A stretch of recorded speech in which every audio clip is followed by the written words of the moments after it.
Good evening. I hope that nobody will think I'm copying a plea if I say I'm a little tired. And so if you can't hear me up there, you have to let me know. Now, before I begin, let me say this. I have set arbitrarily, I have set us the somewhat delicate task of discussing our common trouble tonight. That is, there are some things that I want to talk about, to suggest to you, and then I want to find out what you think, and perhaps we can establish a dialogue, and if we are extremely disciplined and hard-headed, passionate and moral, we might be able even to rock that rock which is called Washington.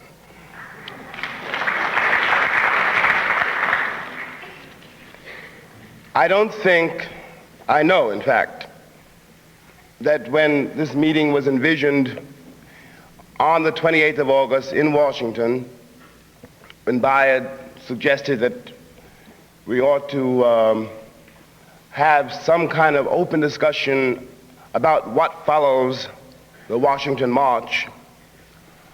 Obviously Bayard, neither Bayard nor I nor any of you suppose that less than 4 weeks later we would be representatives of a nation which is, or which certainly ought to be, in mourning. Now, I have to say some very reckless things tonight, and so I want to make it absolutely clear that I am talking for myself. I am not, I might be at other platforms and other occasions, more or less representing this or that organization or this or that committee, but tonight I am talking to you as Jimmy Baldwin, who was born in Harlem 39 years ago, who has a certain responsibility to the people that produced him, that is all of you. And I'm speaking to you, if I may say so, not as an organizer, and not as a Negro leader, and not as a public figure, not as any of those things, but as one of the poets that you produced. We have to talk about economics tonight, and in some detail, we must talk about morals, and I think in some detail, and we must talk about something even more difficult to put one's finger on, which for the moment we will call morale. And the assumption on which I am speaking is this,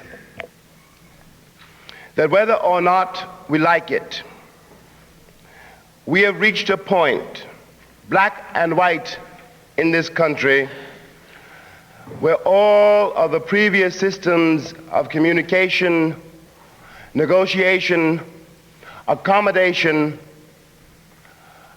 have become unusable. To discuss the economics first,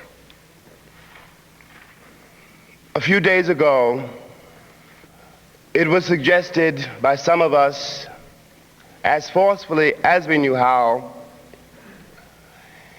that in order for the country to be unable to ignore and to forget the slaughter of 6 children in an American city,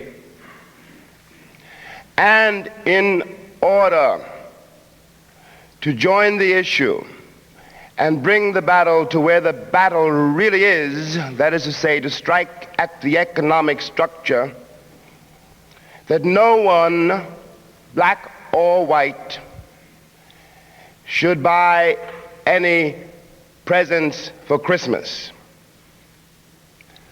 I think that we should spell this out perhaps a little more precisely. I mean, and now I'm speaking for myself, that in this Christian nation, Christmas is mainly, as indeed are most churches, a commercial endeavor, having nothing whatever to do with the birth or the death of Christ. That if one begins to serve notice, ultimately on the banks, that we, the citizens of this country, do not consider that we have the right to celebrate Christmas this year, and that furthermore, we will use every weapon in our power to force this on the attention of the American Republic, which unluckily, I have to say, has its conscience mainly in its pocketbook. I believe that we will begin to see some notion of our potential power. Let me put it this way. Before this country was established, when the country was being established, and this apart from what one's textbooks say, and in contradistinction to the television myths about the building, the discovery of America, the people who came to America, as it turns out, were neither heroes, saints, nor pilgrims. They were simply people who couldn't make it where they were. And that is why they came.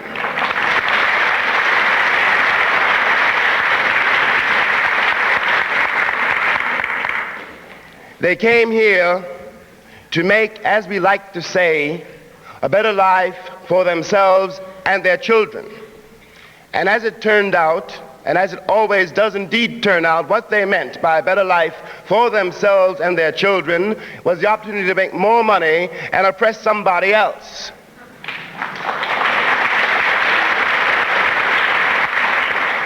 Which is what they did.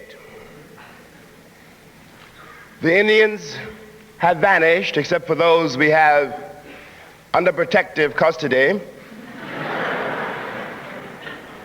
And in order to build the country, it was necessary to find a source of cheap labor.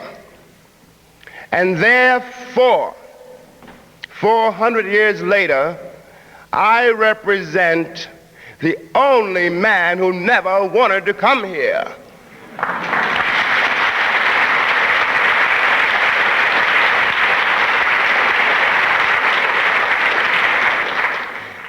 But if I had not come under the double coercion of the Bible and the gun,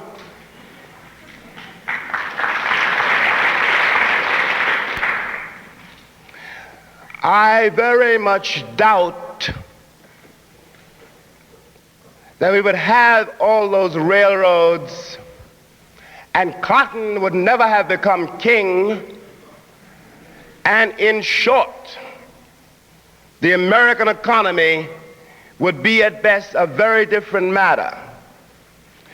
Now, if we had the economic weight to line the track and dam the rivers and hoe the cotton and also raise the children, we can now use that weight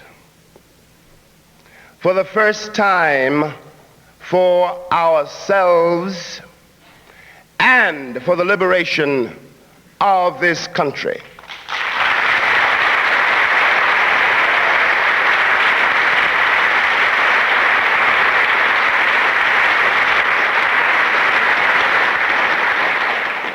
It is not true that there is nothing Negroes can do to help themselves, A, and B, it is not true that we, this nation, must be perpetually blackmailed by our government. The government represents us.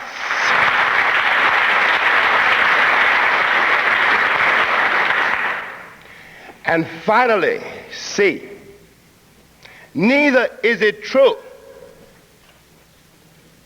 as so many of the Negroes' friends would have us believe, that the only terms on which we can move to freedom are the terms of Harry Ashmore or Harry Golden. We, the people, are responsible for our own freedom. We are not begging for it. It is up to us to take it.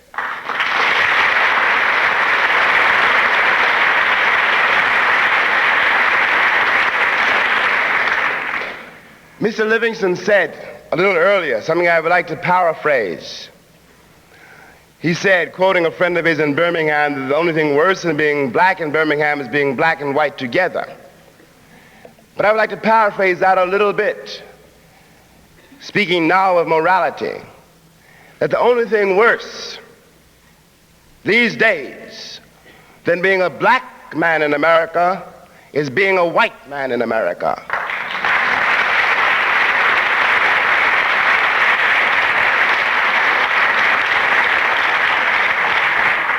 I mean that we are living in a segregated society, which does not mean, as people imagine, that it is simply I who am segregated. It means you are, we all are, and we cannot talk to each other because of the force of social custom and the tyranny of the Southern oligarchy.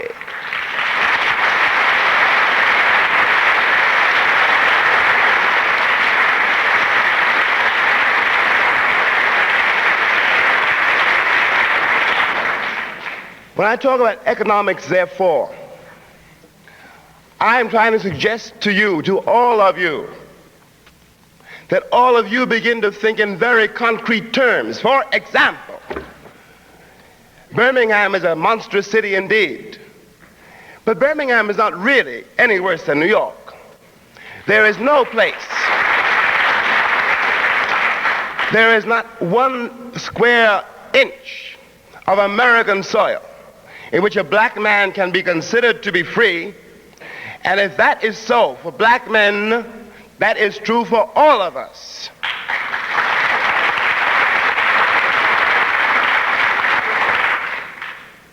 New York is not a segregated city by an act of God or by accident.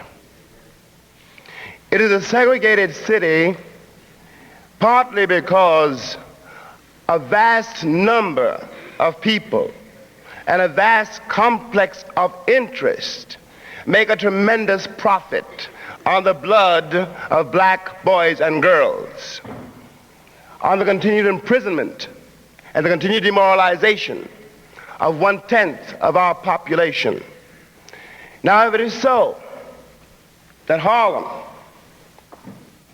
exists principally for the benefit of people who like money, then it is also possible that one can begin to organize in the ghettos of this nation a massive civil disobedience campaign. And let me spell out a little bit, I want to be as precise as I can, of what I mean by that. I was born in Harlem. I was raised in Harlem. And indeed, as long as I live, I will never be able really to leave Harlem. As they say, you can take the child out of the country, but you can't take the country out of the child.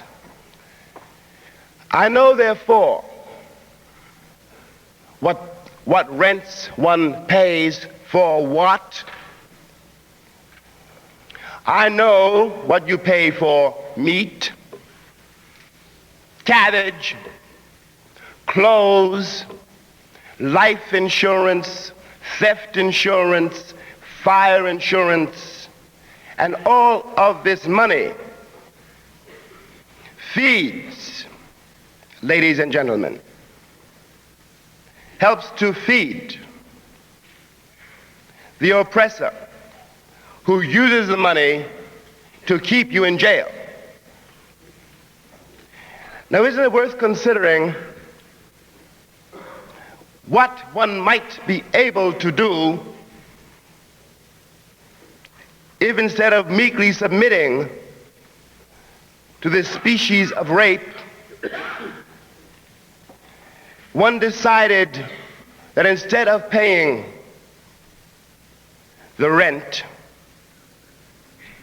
one refused to pay the rent.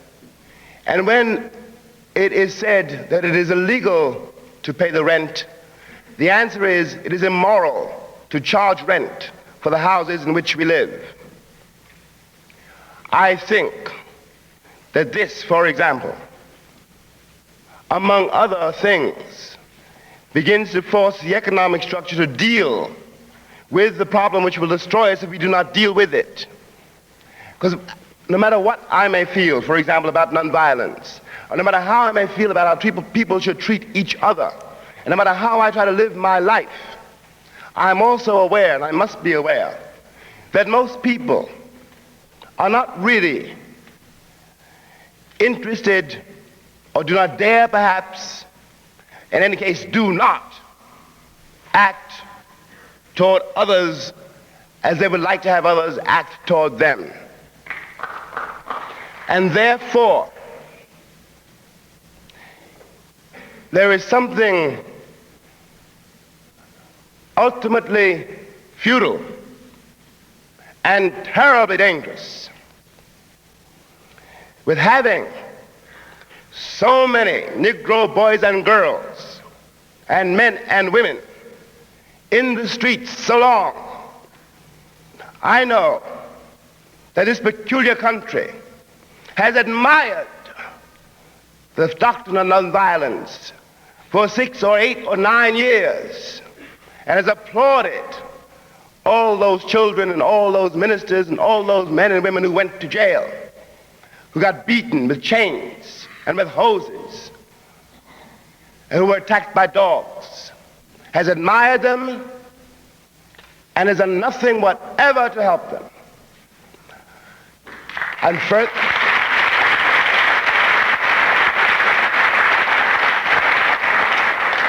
And furthermore, not only that, which would be bad enough, intends to keep on admiring them and sending them to jail and doing nothing whatever to help them. Now, I think it is time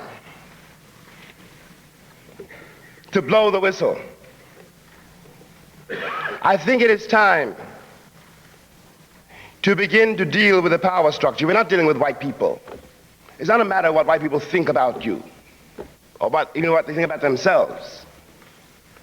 What one has to do is examine and overhaul the system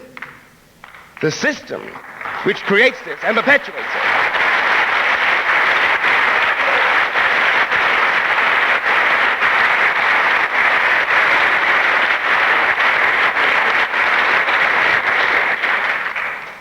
It is very important parenthesis, I think, that I probably ought to make.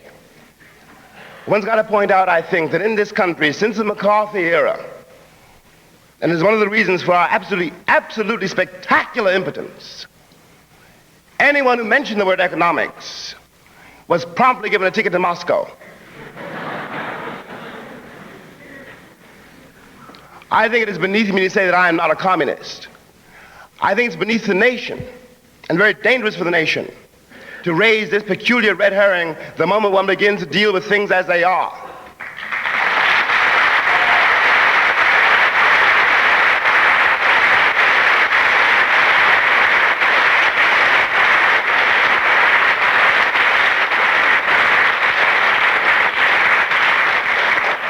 Now, the nation which admires the doctrine of nonviolence has never, in my experience, and never as far as I know in its history, which began, if you remember, in Europe, admired nonviolence before.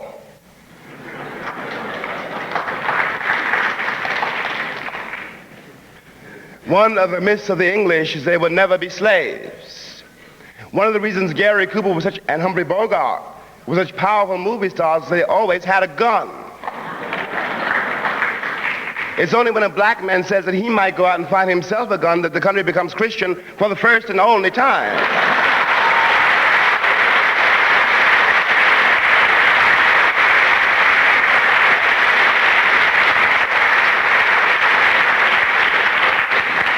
Now, speaking for myself and trying as best I can to discharge what I take to be my responsibility to everyone in the streets, including me, I don't want to see any more blood. Nobody's blood. My God. You know, if we could end the nightmare tomorrow morning at 9 o'clock, I could die, in peace. But in fact, the nightmare will not be ended tomorrow morning at 9 o'clock. And the nation which has admired these boys and girls and men and women overlooks the fact that a boy who was, let us say, 17 in 1955 has now spent 8 years in the streets, is probably under a doctor's care for being beaten half to death by the power structure, ladies and gentlemen, not simply by some idle policeman. Policemen know who they're working for.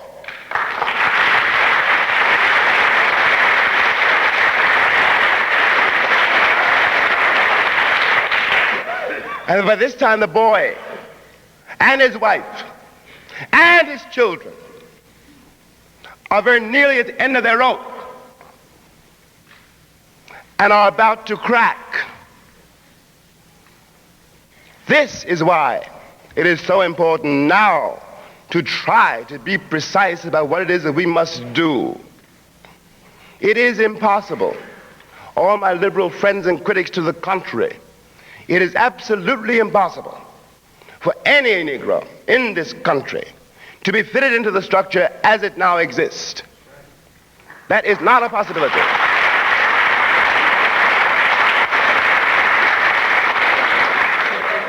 One must be willing to take upon oneself the responsibility of examining and changing the structure so that it becomes more human for everybody.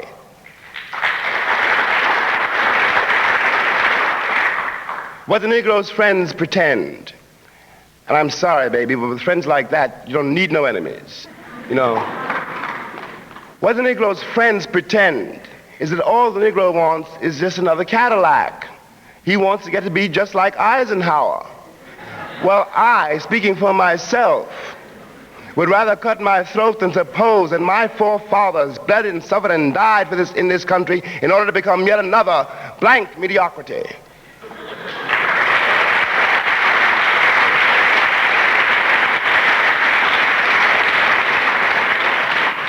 What we can do. And again, if you remember what I tried to say about economics, and I talked about the lining of the track and what would have happened if we hadn't lined the track. If you think about the myths that American white people have created about American black people, you begin to have some notion of the weight black people have in white people's consciences. It was never true, for example, that I came here wanting to rape nobody, And in fact, I very rarely carried a knife. And I know how to hold my liquor. But the myths to which one is subjected are the most terrifying symptom of the emotional and spiritual and sexual poverty and panic of the American people. If one is aware of this, then one recognizes, I think this is a most valuable suggestion, that it is not the Negro who is in jail. It is white people who are in jail.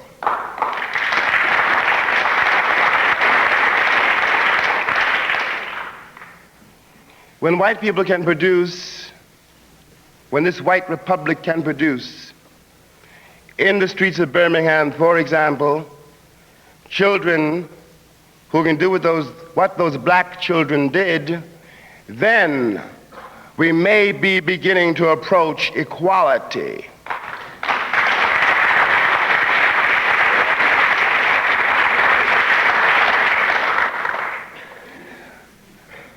I think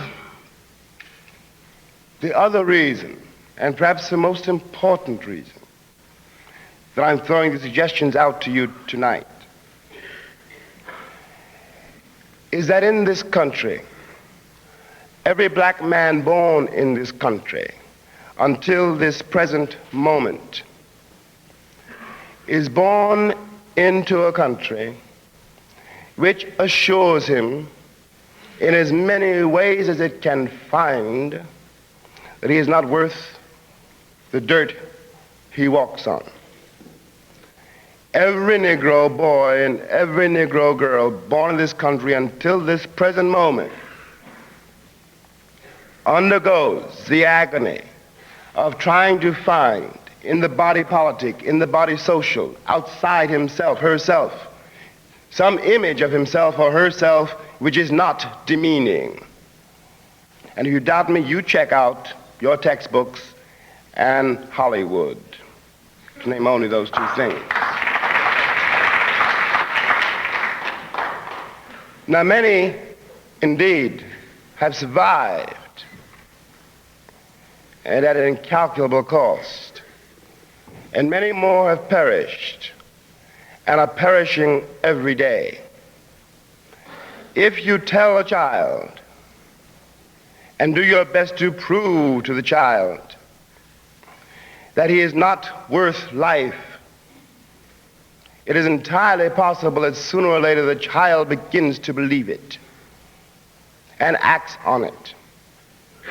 It is one of the reasons, if I may be rude, that in every ghetto in this country, Saturday night is a dangerous night among Negroes. They let it out with each other because they're too intimidated by what we still refer to as the man. And what I am trying to suggest is that we have the power to force the country to change its image of us, and we can do this by proving to ourselves and to the country what we can do for ourselves. We don't need yet to become the president of General Motors. We simply need to call the country on the common disaster, and they cannot put 20 million people in jail. You're listening to James Baldwin on Voices of Pacifica. You can obtain a copy of this program and other public radio programs by calling 1-800-735-0230.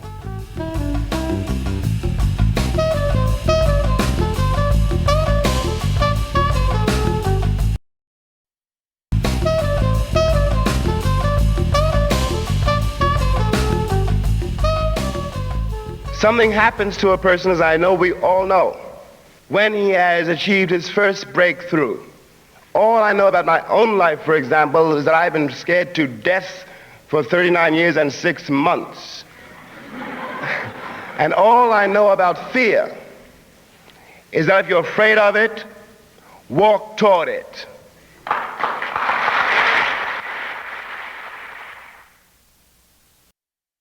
No Negro in this country and no citizen of this country who aspires to create this country has any reason whatever to be afraid of, let us say, for example, Senator Eastland.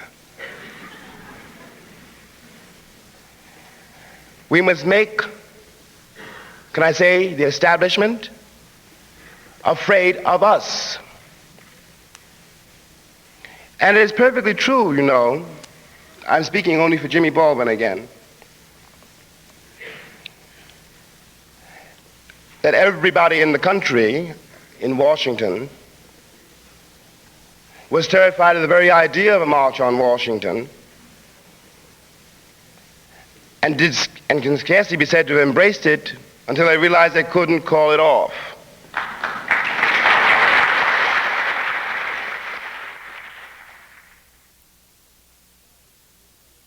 Now, if we begin to assess our real weight, our real potential, in the light of our common danger, we can get through this. We can win. We can turn the country into something which makes it a little less difficult to become a man. It is very hard to be black and grow up in this country. Manhood, as a friend of mine said, is a very dangerous pursuit for a black man. But I beg you to observe that it has also become a very dangerous pursuit for a white man. That is one of the reasons for Birmingham. It is not possible that all those people in that city really believed or really believe that they have the right to slaughter children. They don't believe that. They're afraid to speak. One of the reasons they are afraid to speak is that the standards by which we live, black and white, north and south in this country, are unlivable standards. It is not important to be safe. It is not important to get a car. It is not important to make it. It is important to become a man. And this is what we have forgotten. And that is one of the reasons that the caliber of our political representatives has become one of the mockeries of the 20th century.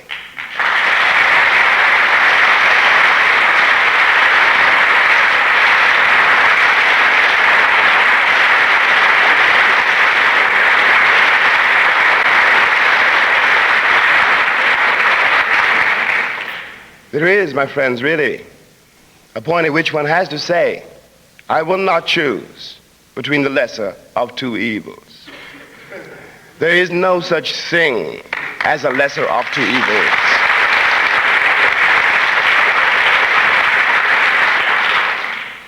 If the political machines in Washington and elsewhere in the nation cannot throw up better material than Mr. Goldwater, Mr. Nixon, Mr. Kennedy, and so on down an extremely dreary line,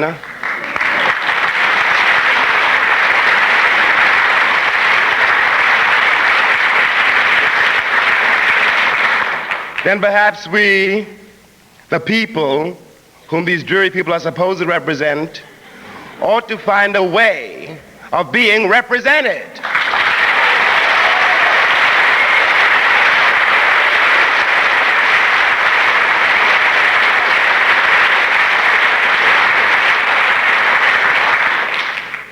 We are not, are we, at the mercy of our political institutions? If we created them, we are responsible for them. We have the right and the duty to overhaul them, to change them. We are not, are we, so helpless that Senator Easton has to stay there forever? Who said so? Isn't it a scandal that in a civilized nation, the death of 6 children should be met by the cynical, I repeat, cynical appointment of a football player, an ex-general,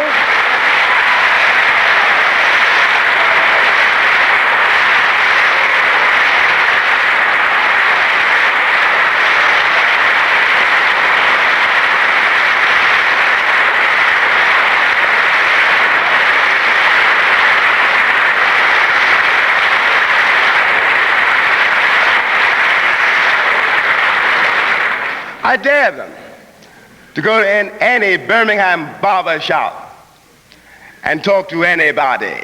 I dare them.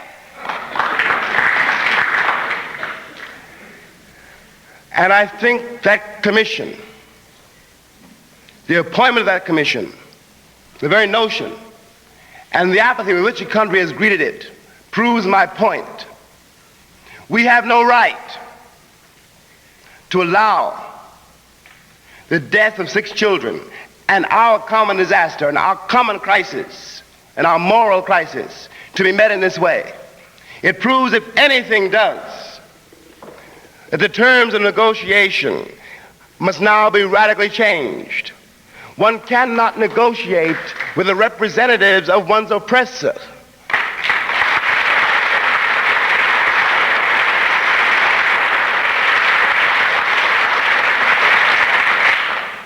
One must force the administration to recognize that as long as Eastland holds his office, is a Democrat, no one who wants a free country can vote the Democratic ticket.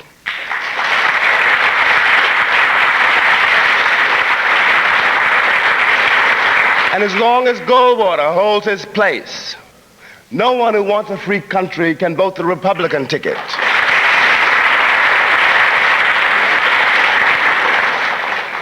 It is time to let the nation know that the death of my child, I as a black man, and the spiritual death of your child, you as a white man, cannot be met by sending down a commission to find out what happened. We know what happened.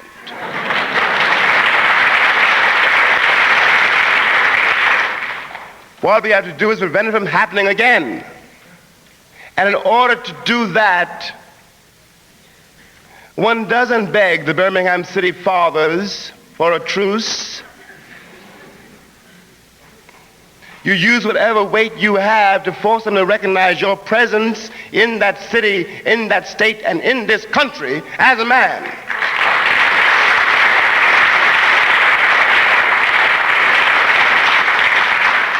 No matter what it costs who. I want to say two more things and then I will leave you. One of them is, it's very important to recognize that the economy of which we are so proud has very shaky foundations. It is very important to recognize that in any case, the economy as it now exists cannot, does not, and cannot supply full employment, that there are more white people out of work numerically than Negroes, and that the future does not look bright.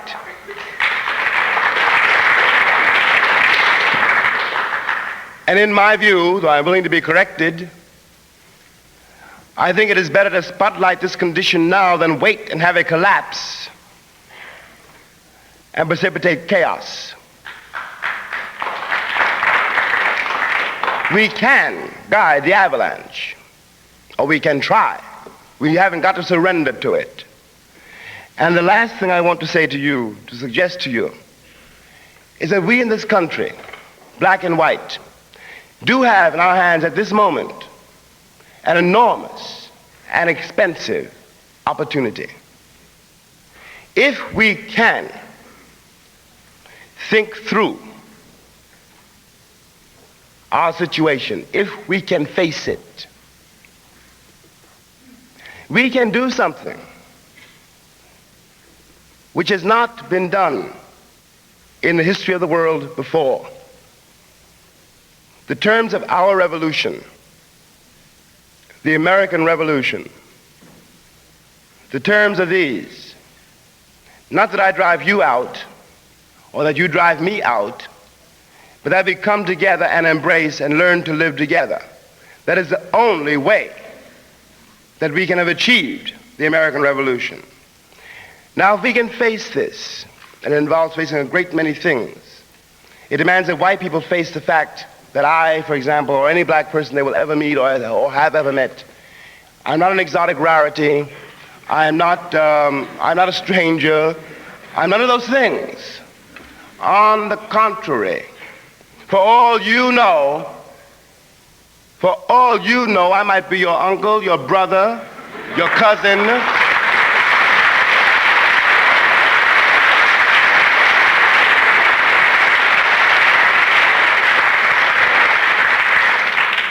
Among other things.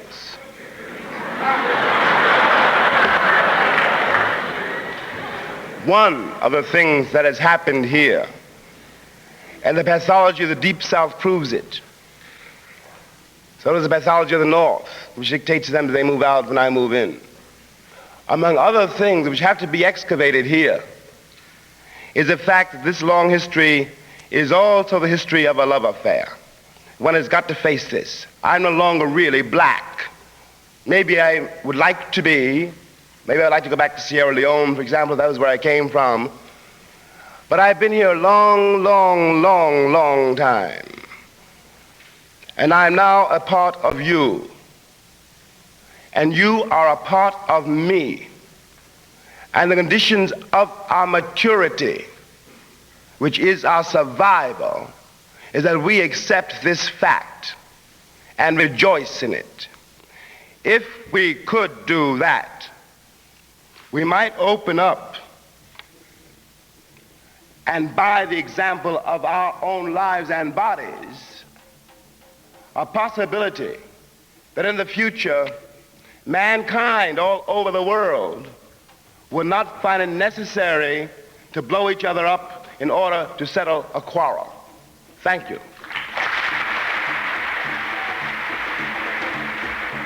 That was a talk by James Baldwin given in New York City, September 25, 1963, less than a month after the March on Washington and 10 days after the infamous Birmingham church bombing that resulted in the deaths of 6 children.